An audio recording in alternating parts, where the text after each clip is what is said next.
Mehwish says, what are the various times du'as can be answered? Well, Allah Azza wa Jal is close to us, and He responds to whomever makes dua, even to the disbelievers. Can you imagine this? If a disbeliever, a kafir, makes dua, especially when he is in distress or someone has wronged him, Allah responds to him. The times of dua are so many, and it would not be sufficient for us to mention them, but I'll just give you a small hint. The dua on Laylatul Qadr, the night of decree in Ramadan, the dua is answered. But before I continue, there are three types of answering dua, and we've mentioned this so many times before. So if I say, oh Allah, cure my illness, Allah can cure my illness, or Allah can deflect something equivalent to curing my illness. So if curing my illness requires €1,000, there is another calamity that it was decreed upon me that would have cost me €1,000, and Allah deflected it. But I'm still making dua thinking that Allah is not responding to me. No, Allah responded, but you did not know. Thirdly, Allah Azza wa Jal may store this for you on the Day of Judgment. So, oh Allah, cure my illness, you're not cured, and nothing was deflected away from you. But when you come on the Day of Judgment, you'll find a lot of good deeds, and you say, I didn't do these, and you will be told that this is part of answering and responding to your dua. So you can make dua on Laylatul Qadr, the night of decree in Ramadan. It is answered between adhan and iqamah.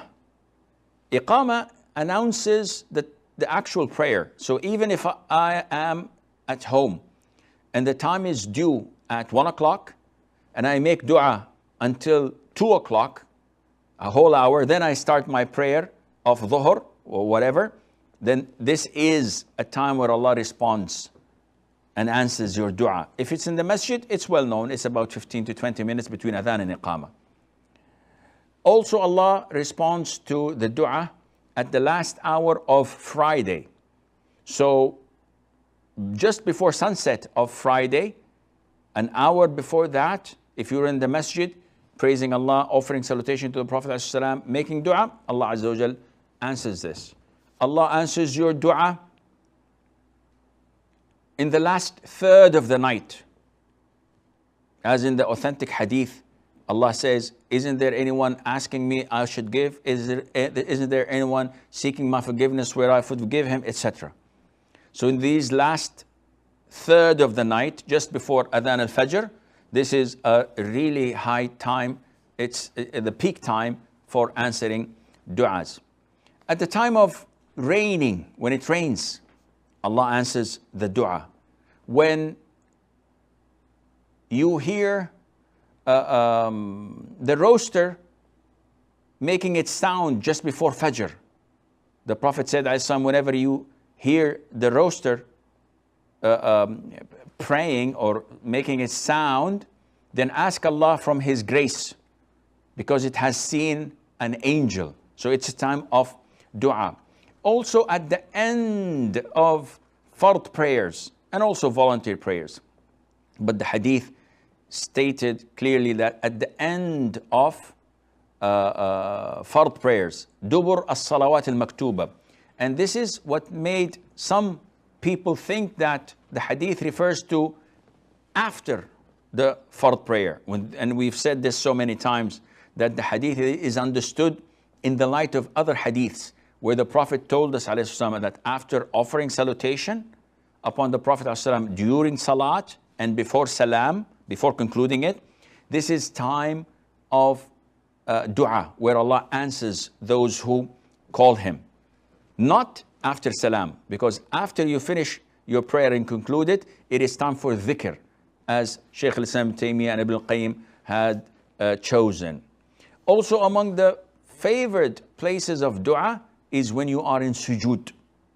The Prophet had said, the closest you are to Allah while you are in prostration. So choose whatever you wish. It is worthy of Allah Azza wa Jal answering you.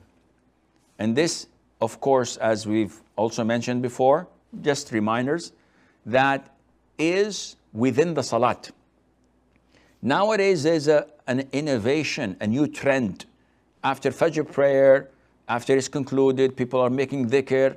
After 5-10 minutes, all of a sudden you see people prostrating. They're not in salah. And they prolong their prostration. After finish, my friend, come. What are you doing? He said, this is prostration for dua. I said, but you're not praying. He said, yes, this is a separate prostration. This is haram. This is innovation. It's not acceptable. You have committed a grave sin. Others repeat this on and say that this is prostration of gratitude, of shukr. And again, this is an innovation. When you are blessed with something that is not reoccurring, the sunnah is to offer one sajda, one prostration of gratitude. If your boss gives you a paycheck at the end of the month, you do not perform sujood al-shukr. Why? Because this is reoccurring. If your wife cooks a good meal, some would say that this is not reoccurring, but generally speaking, this is a reoccurring blessing. You do not prostrate for gratitude or for shukr. But if someone tells you that your uncle who was in ICU for 6 weeks has woken up from his coma and now, mashallah, he's communicating and he's becoming better, then you may prostrate, because this is one in a lifetime occasion that requires showing and expressing your gratitude to Allah, etc. And Allah Azza wa Jal knows best.